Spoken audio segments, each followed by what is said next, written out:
سب سے پہلے سب سے بیٹر طریقہ یہ ہے، ٹائم تھوڑا ضرور لگے گا، اپنے بچوں کو تعلیم دیجیے، اپنے بچوں کو قرآن کی تعلیم دیجیے، اس کے بعد پھر حافظ قرآن بنانے کے بعد ان بچوں کو اسکول میں بھیجیے۔ اور میں اسکول کے پرنسپل ڈائریکٹروں سے بھی کہنا چاہتا ہوں، because I am a director, حضرت مولانا بھی ڈائریکٹر ہیں، پرنسپل ہیں، میں بھی ہوں۔ آج 26 جنوری ہے، آج 26 جنوری میں کیا کرائیں گے پتہ ہے؟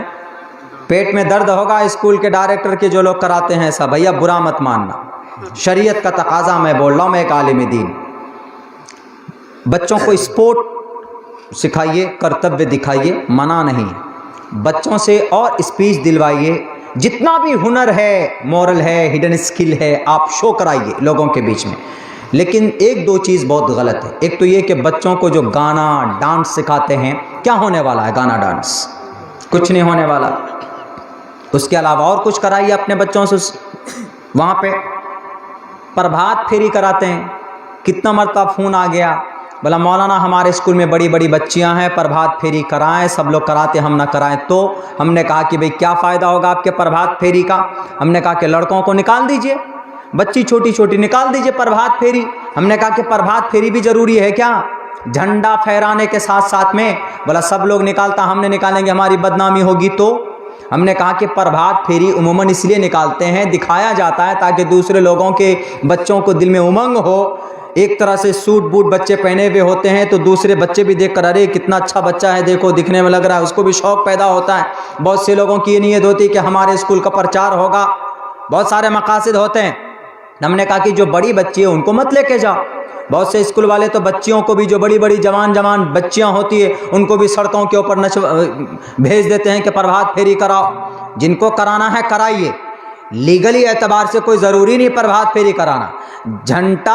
جھنڈا پھہرانا وہ ضروری ہے according to the Indian constitution, وہ کرائیے، لیکن اسکول کے اندر گانا ڈانس سکھاتے ہیں، اس کے بجائے آپ اسلامک ہسٹری کے اوپر، اتہاس کے اوپر بتائیے نا کہ 26 جنوری کیوں ہوا، 26 جنوری کو کیا ہوا تھا، 26 جنوری ہم کو کیسے ملا۔ 26 جنوری 1950 کے اندر، 1950 26 جنوری کو اس دیش کے اندر سمویدھان لاگو ہوا تھا، اور 26 نومبر 1949 کو سمویدھان ایکسیپٹڈ، قابل قبول ہوا تھا، مانا گیا تھا، اور اسی 26 جنوری کو پورے بھارت کے اندر وہ قانون نافذ کیا گیا تھا۔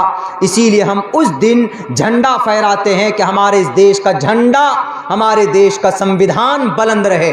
لیکن آج سمویدھان کو بدلنے کی کوشش کی جا رہی، کن کے ذریعے؟ منوسمرتی کے ذریعے، منوواد کے ذریعے، بھگوادھاری کرپٹ لوگوں کے ذریعے سے۔ اور سب سے پہلے وہ ٹارگیٹ کن کو بنائے ہیں؟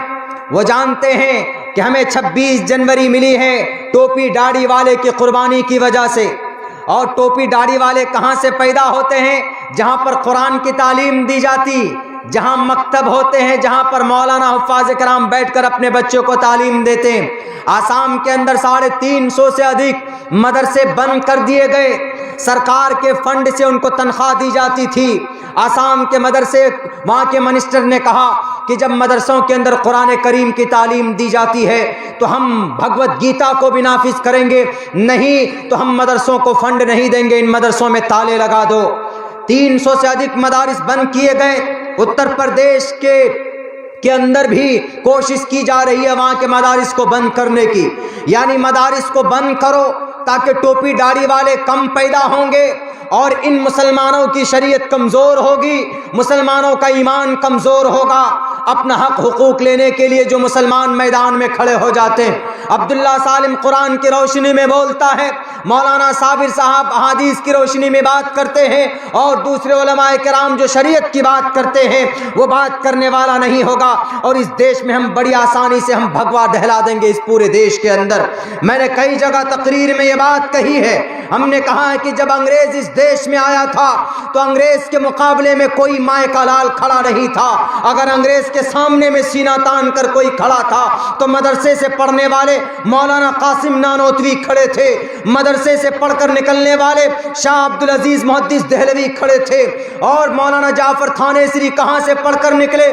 مدرسے سے پڑھ کر نکلے، جو اس دیش کو آزاد کرانے کے لیے شہید ہوئے، دیش کو آزاد کرانے کے لیے انگریز سے مقابلے کے لیے مولانا فضل حق خیر آبادی 4 سال تک مالٹا کی جیل کے اندر رہے، جزیرے انڈمان نکوبار کے اندر رہے، وہ وہیں پر دفن ہو گئے۔ کہاں سے پڑھ کر نکلے تھے؟ بتاؤ آسام کے حکومت میں بیٹھنے والے کرپٹ لوگوں، بتاؤ اتر پردیش کے بے نیت بے غیرت لوگوں، مدارس کے اوپر شک کی نگاہ سے اپنی نگاہ ڈالنے والوں، اگر علماء کرام نہیں ہوتے تو یہ بھارت آزاد نہیں ہوتا تھا۔ 70,000 علماء کرام کے پھانسی کے پھندے پر اگر نہیں لٹکتے تو یہ دیش آزاد نہیں ہوتا تھا۔ بڑی لمبی تاریخ ہے۔ توپ کے سامنے میں کھڑے ہونے والے شیخ الاسلام حسین احمد مدنی کہاں سے پڑھ کر نکلے؟ مدرسے سے پڑھ کر نکلے تھے۔ حافظ ضامن شہید کہاں سے پڑھ کر نکلے؟ مدرسے سے پڑھ کر نکلے تھے۔ مولانا عبدالرشید گنگوہی کہاں سے پڑھ کر نکلے؟ مدرسے سے پڑھ کر نکلے تھے۔ اور سر سید احمد خان کہاں سے پڑھ کر نکلے؟ مدرسے سے پڑھ کر نکلے تھے۔ ایک لمبی تاریخ ہے۔ مدرسے سے پڑھ کر نکلنے والوں نے اس دیش سے ظالم انگریز کو بھگایا تھا، اور آج بھی تم مدرسوں کو بند کر رہے ہو۔ کر لو مدرسے کو بند، تمہارے بھیک کی ضرورت نہیں ہے ہمیں۔ ہم اپنی 2 روٹی کھاتے ہیں، 1 روٹی کھائیں گے، 1 روٹی مدرسے کے اندر استاد کو بھیج کر دیں گے، ہم اپنے مدرسے کو چلاتے رہیں گے۔ کیوں؟ اگر انگریز کے بعد اب چین جاپان والا اگر ہماری اس دیش میں حملہ کرتا ہے تو سنو آسام حکومت والوں، اتر پردیش کے کرپٹ لیڈروں، سنو، اگر سب سے پہلے چین جاپان کی فوج سے مقابلہ اگر کوئی کرے گا تو وہ سب سے پہلے مدارس سے پڑھ کر نکلنے والے سر پر ٹوپی اور داڑھی والے علماء کرام ہی ہوں گے جو ان کا مقابلہ کریں گے، تمہارا فوج نہیں ہوگا۔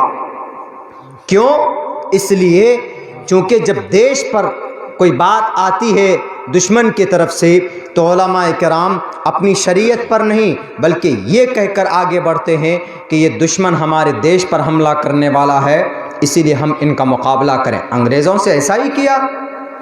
مولانا حسین احمد مدنی نے فتویٰ دیا انگریز کے فوج میں کوئی داخل نہیں ہوگا، فتویٰ دے دیا۔